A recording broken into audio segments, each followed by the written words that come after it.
Good morning student. Electrician trade के लिए online जो क्लास चल रहा है प्रदीपन पे, प्रदीपन अर्थात प्रदीप्ति, जिसका नाम होता है इंग्लिश में इल्यूमिनेशन बोलते हैं। तो इस अध्याय को हमने शुरू किया है। प्रदीपन में हमने अभी तक पढ़ा क्या है, तो सबसे पहले मैं आपको एक बार रिकॉल करा देता हूँ कि प्रदीपन में हमने सबसे पहले ज्योति फ्लक्स अर्थात ल्यूमिनस फ्लक्स के बारे में जाना कि ल्यूमिनस फ्लक्स होता क्या है। तो ल्यूमिनस फ्लक्स को समझने से पहले आपके लिए ज़रूरी था कि आप प्रकाश स्रोत क्या होता है उसको समझ पाएँ।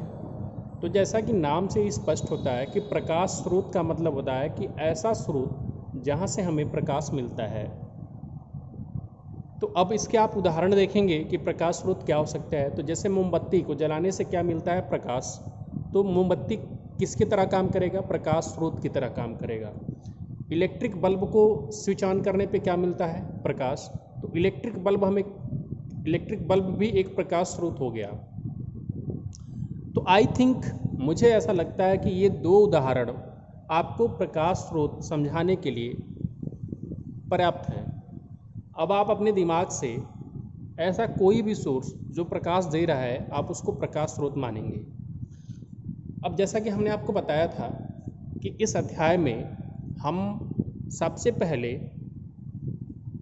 इस पूरे अध्याय को अगर हमें बहुत अच्छे तरीके से समझना है तो जिस ऑर्डर में या जिस क्रम में मैं आपको चीज़ें समझाते हुए चल रहा हूँ आप उनको समझिए। तो सबसे पहले ल्यूमिनस फ्लक्स, जिसको हम हिंदी में ज्योति फ्लक्स भी बोलते हैं। तो अगर आपसे पूछा जाए कि ल्यूमिनस फ्लक्स क्या होता है, तो किसी भी प्रकाश स्रोत से प्रति सेकेंड जो प्रकाश की मात्रा उत्सर्जित होती है उसी को हम क्या बोलते हैं, ल्यूमिनस फ्लक्स बोलते हैं, या जिसको आप ज्योति फ्लक्स भी बोल सकते हैं। तो एक बार मैं फिर से रिपीट कर दे रहा हूँ, एकदम 2 लाइन की परिभाषा है।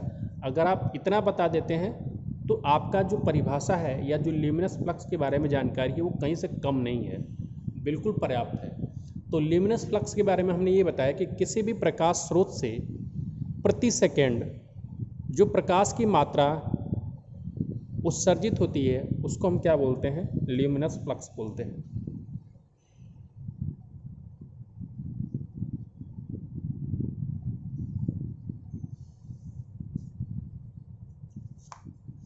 तो आपको ल्यूमिनस फ्लक्स समझ में आ गया होगा।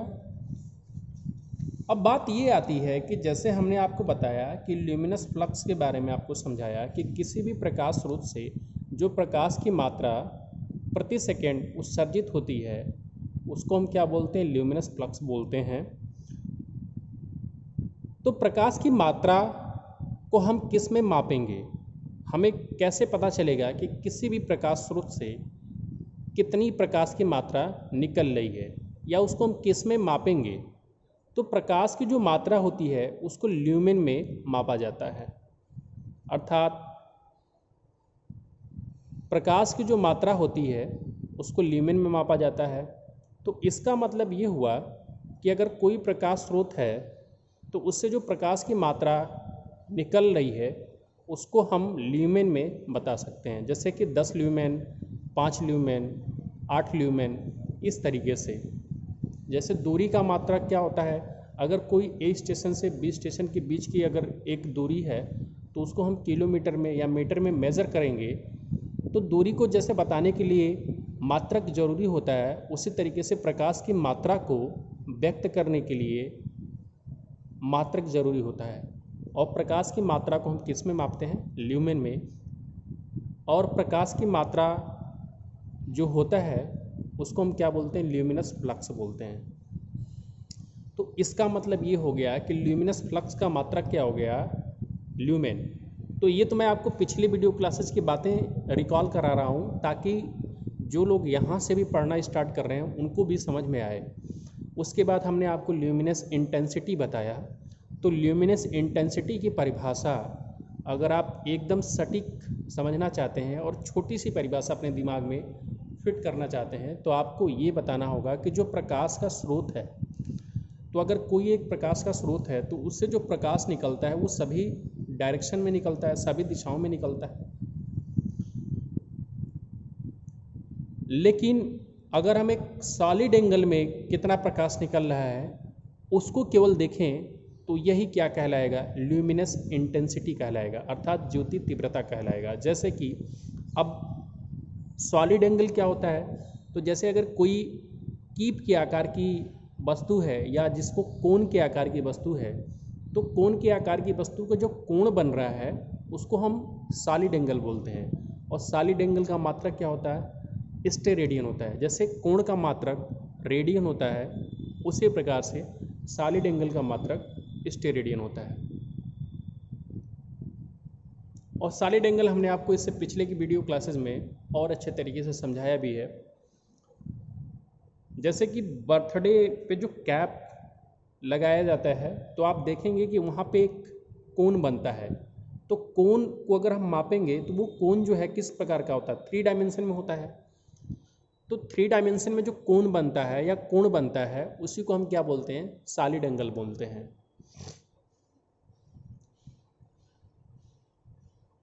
तो आप इसको इस तरीके से भी समझ सकते हैं, अगर आपको ल्यूमिनस इंटेंसिटी को समझना है, एक मोमबत्ती जला लीजिए और मोमबत्ती के पास एक कोण रख दीजिए, जैसे बर्थडे कैप है, तो वो कोण मान लीजिए कि 1 स्टेरेडियन का है, तो कोण के होल से उस पूरे कैप में प्रकाश पहुंचेगा, तो वो जो प्रकाश की मात्रा वहाँ पे जो मेजर की जाएगी या जो मापी जाएगी उसी को क्या बोला जाएगा, ल्यूमिनस इंटेंसिटी बोला जाएगा।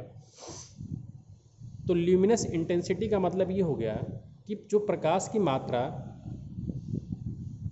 एक घन कोण में जो होती है उसी को क्या बोला जाता है, ल्यूमिनस इंटेंसिटी बोला जाता है।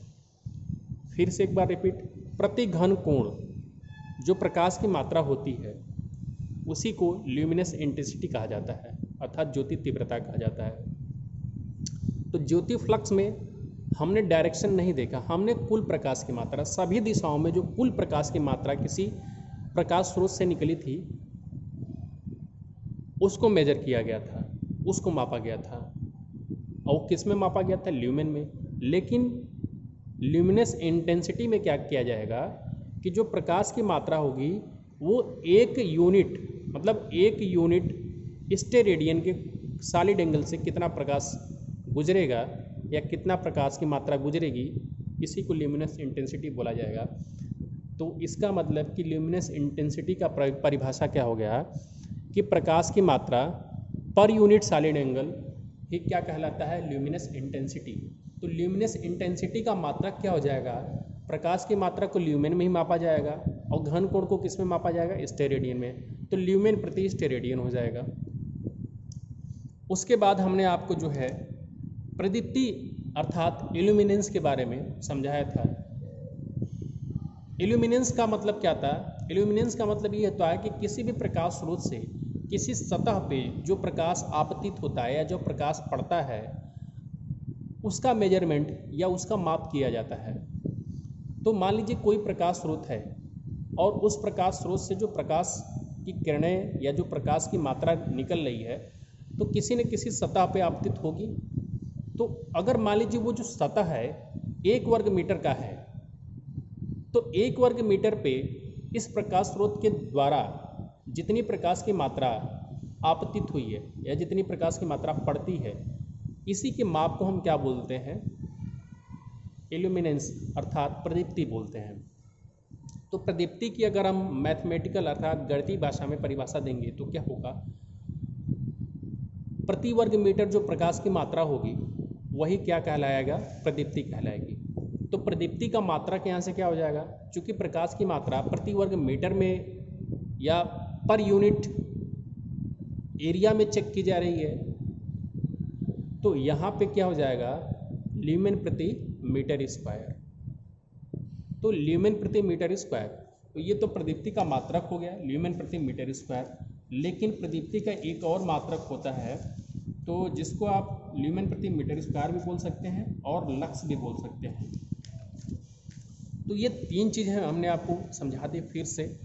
अब हम आते हैं, हमने आपको क्या आज बताया, ज्योति फ्लक्स के बारे में अर्थात ल्यूमिनस फ्लक्स के बारे में बताया। सेकंड पॉइंट पे हमने आपको ल्यूमिनस इंटेंसिटी के बारे में बताया। थर्ड पॉइंट पे हमने आपको इल्यूमिनेंस अर्थात प्रदीप्ति के बारे में बताया, और प्रदीप्ति का मात्रक भी बता दिया कि प्रदीप्ति का मात्रक क्या होता है, ल्यूमेन प्रति मीटर स्क्वायर। तो देखिए कई बार अगर आपको मात्रक याद होगा तो भी आप परिभाषा आसानी तरीके से बता देंगे। ल्यूमेन प्रति मीटर स्क्वायर का मतलब क्या है कि 1 मीटर स्क्वायर के क्षेत्रफल पे कितना ल्यूमेन प्रकाश गिर रहा है, क्योंकि प्रकाश की मात्रा को हम किस में मेजर करेंगे, ल्यूमेन में, जैसा कि मैंने आपको शुरुआत में ही बता दिया।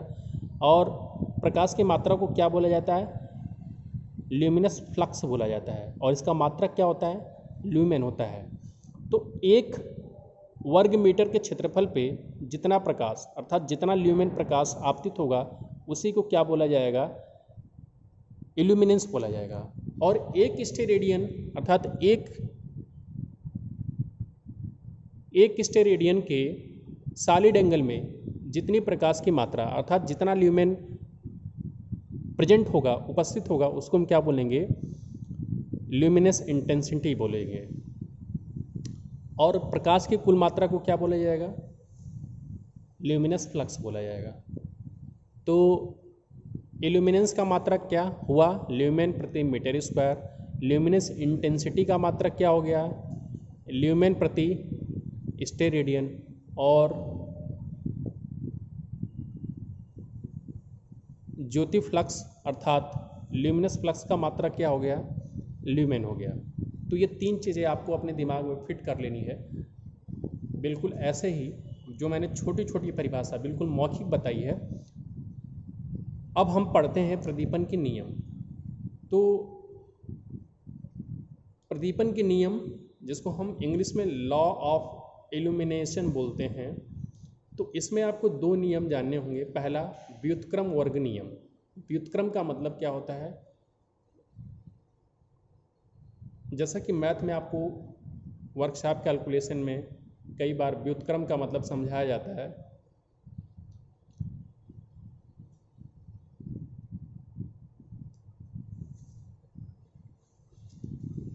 तो व्युत्क्रम का मतलब होता है कि उल्टा अनुपात। उल्टा अनुपात का मतलब क्या होता है कि अगर 2 राशियां एक दूसरे के व्युत्क्रमानुपाती हैं, इस बात का मतलब ये होता है कि अगर एक राशि बढ़ेगी तो दूसरी राशि घटेगी। व्युत्क्रम अनुपात का मतलब यही होता है कि दोनों राशियां एक दूसरे पे डिपेंड तो होती हैं, लेकिन किस तरह से डिपेंड है, व्युत्क्रम अनुपात में डिपेंड है। जैसे कि चाल और समय। तो मान लीजिए कि 2 स्टेशनों के बीच की दूरी अगर आपको तय करना है, तो चाल और समय क्या होता है, एक दूसरे के व्युत्क्रमानुपाती है। जैसे अगर आप चाल बढ़ाएंगे तो समय क्या लगेगा, कम लगेगा, या समय ज़्यादा लग रहा है तो इसका मतलब चाल आपकी कम है। तो ये क्या हो गया, चाल और समय एक दूसरे के व्युत्क्रमानुपाती हैं। तो इसी प्रकार से जो प्रदीपन का नियम है उसको प्रदीपन के नियम में एक नियम है व्युत्क्रम वर्ग का नियम। तो यदि एक गोले की आंतरिक त्रिज्या, आपको एक गोला एज्यूम करना है, तो एक गोले की आंतरिक त्रिज्या का मान 1 मीटर से r मीटर तक बढ़ता है। मान लीजिए कि कोई ऐसा गोला था जिसकी आंतरिक त्रिज्या 1 मीटर थी, और फिर एक वैसा गोला हुआ जिसकी आंतरिक त्रिज्या 1 मीटर से r मीटर तक बढ़ गई। तो इसका सतही जो क्षेत्रफल है वो 4 पाई से 4 पाई r स्क्वायर तक बढ़ जाता है, 4 पाई से 4 पाई r स्क्वायर वर्ग मीटर तक बढ़ जाता है। अगर कोई भी गोला है और उसका आंतरिक त्रिज्या 1 मीटर है, तो उसका जो सतही क्षेत्रफल होगा, मतलब उसके सरफेस का जो क्षेत्रफल होगा वो 4 पाई वर्ग मीटर होगा। और अगर कोई ऐसा गोला है जिसका आंतरिक त्रिज्या r मीटर है, तो उसका जो सतही क्षेत्रफल होगा वो 4 पाई r स्क्वायर होगा। तो इस बात का मतलब ये है कि अगर कोई ऐसा गोला है जिसकी त्रिज्या 1 मीटर से r मीटर तक बढ़ जाती है, तो इसका सतही क्षेत्रफल 4 पाई वर्ग मीटर से 4 पाई r स्क्वायर वर्ग मीटर तक बढ़ जाता है। और मान लीजिए कि इसी गोले के केंद्र पर एक कैंडिला का एक प्रकाश स्रोत रखा गया था। तो एक समान बिंदु के प्रकाश स्रोत से r मीटर त्रिज्या वाले गोले के प्रति वर्ग मीटर क्षेत्रफल पर ल्यूमेन की संख्या क्या होगी। तो पहली बात तो ये था कि पहले अगर ये 4 ल्यूमेन था तो अब कितना हो जाएगा 4π/r²। तो यहाँ से अगर आप कैंसिल कर देंगे 4π को तो क्या मिलेगा आपको 1/r²। तो 1/r² से हमें ये पता चला कि इसलिए किसी सतह पर प्रदीप्ति प्रकाश स्रोत से दूरी की वर्ग के व्युत्क्रमानुपाती होती है। मतलब कि ये है जो इल्यूमिनेंस होता है वो दूरी के वर्ग के व्युत्क्रमानुपाती होती है। और इसी को क्या कहा जाता है, व्युत्क्रम वर्ग का नियम कहा जाता है। जैसे कि आपको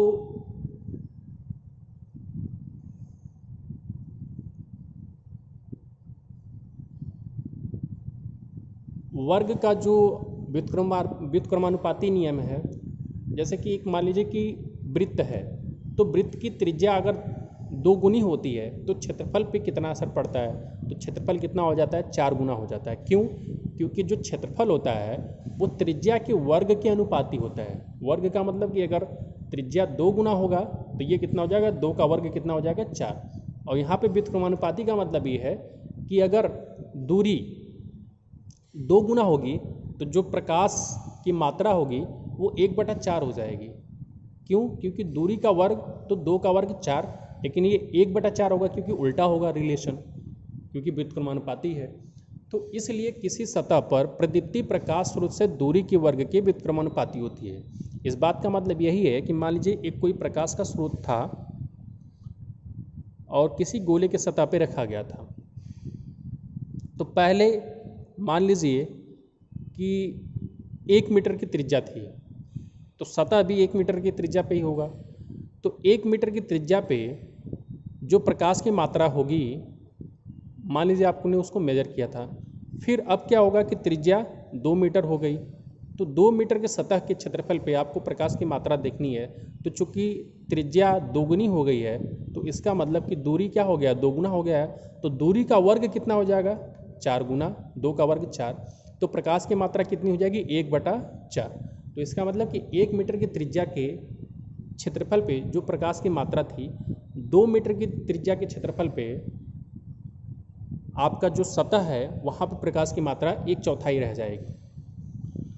तो ये था आपका प्रदीपन का व्युत्क्रम वर्ग का नियम। सेकेंड जो नियम है लैम्बर्ट का कोसाइन रूल। तो लैम्बर्ट का कोसाइन रूल क्या होता है, कोसाइन का मतलब होता है कास। जैसे आप त्रिकोणमिति में साइन, कॉस, टैन, कॉट, सेक, कोसेक पढ़ते हैं, तो कोसाइन को मतलब कास थीटा। तो कास थीटा का मतलब क्या होता है ये मैं आपको समझा रहा हूँ कि इस नियम के अनुसार प्रदीप्ति जो होती है आपतित ल्यूमेन, मतलब जो आपतित प्रकाश है, जो प्रकाश गिर रहा है किसी सतह पे या क्षेत्रफल पे, इस नियम के अनुसार प्रदीप्ति आपतित ल्यूमेन फ्लक्स तथा प्रदीप्ति सतह के लंब के बीच बनने वाले कोण के कोज्या के समानुपाती होती है। अब इसको आप समझेंगे कैसे तो माना स्थिति 1 में सतह का जो क्षेत्रफल है ABCD पर फाई फ्लक्स आपतित होता है। मैं आपको ये समझाऊंगा कि माना आपको मान लेना है कि 2 स्थितियां देखनी पड़ेंगी। तो मान लेते हैं कि स्थिति 1 में जो है, जो सतह है, मतलब जिस पे प्रकाश गिर रहा है, वो सतह का क्षेत्रफल क्या है ABCD पर फाई फ्लक्स आपतित होता है। जब इस सतह को इस प्रकार घुमाया जाता है कि आपतित किरण और सतह EFGH के लंब के बीच बनने वाला कोण थीटा हो जाता है और क्षेत्रफल EFGH हो जाता है। अब इसको फिगर से देखिए तब समझ में आएगा क्लियर कट।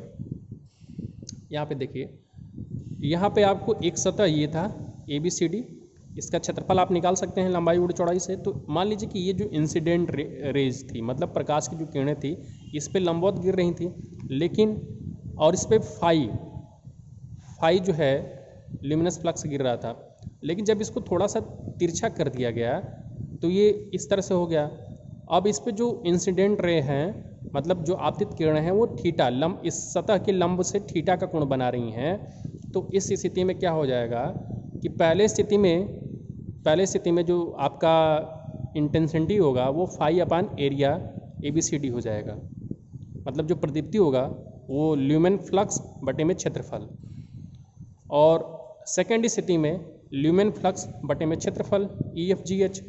लेकिन जो क्षेत्रफल EFGH होगा वो पहले वाले क्षेत्रफल का कास थीटा होगा।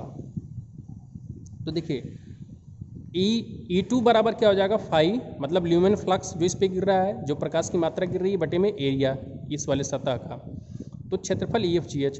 तो EFGF का क्षेत्रफल क्या हो जाएगा EF गुणे GF, और ABCD का क्षेत्रफल क्या हो जाएगा इस सतह का ABCD। सतह एक ही है, बस केवल थोड़ा सा तिरछा हो गया है। तो E2 बराबर क्या हो जाएगा फाई इंटू कास थीटा बटे में एरिया ऑफ ABCD। ऐसा क्यों हो गया है? क्योंकि जो क्षेत्रफल होगा EFGH वो कास थीटा बटे में एरिया ऑफ ABCD के बराबर होगा। तो E2 बराबर क्या हो जाएगा, चूँकि फाई बटे एरिया ऑफ ABCD को हम क्या बोल रहे थे E1। इसका मतलब कि इस वाले सतह पे जो प्रदीप्ति होगी वो पहले वाले सतह के प्रदीप्ति के कास थीटा के गुणनफल के बराबर होगी। मतलब कि इस वाले सतह पे मान लीजिए कि प्रदीप्ति E1 थी, तो इस वाले सतह पे जो प्रदीप्ति होगी वो जितना एंगल है उसका कास थीटा और यहाँ के प्रदीप्ति के गुणनफल के बराबर, मतलब E1 इंटू कास थीटा के बराबर होगी। तो हम यहाँ से ये निष्कर्ष निकालते हैं कि अतः क्षेत्रफल EFGH पे जो प्रदीप्ति होगी 1/d² बटे कास थीटा के बराबर होगी। इसका मतलब कि जो प्रदीप्ति होगी वो दूरी के वर्ग के व्युत्क्रमानुपाती और कास थीटा के समानुपाती होगी, जहाँ पे d एक कैंडिला प्रकाश तीव्रता वाले प्रकाश स्रोत से प्रकाशित सतह के बीच की दूरी है। तो आज के लिए इस वीडियो में इतना ही। कल आपको और इस वीडियो के बारे में समझाया जाएगा, इस क्लास के बारे में। तो वीडियो देखने के लिए धन्यवाद।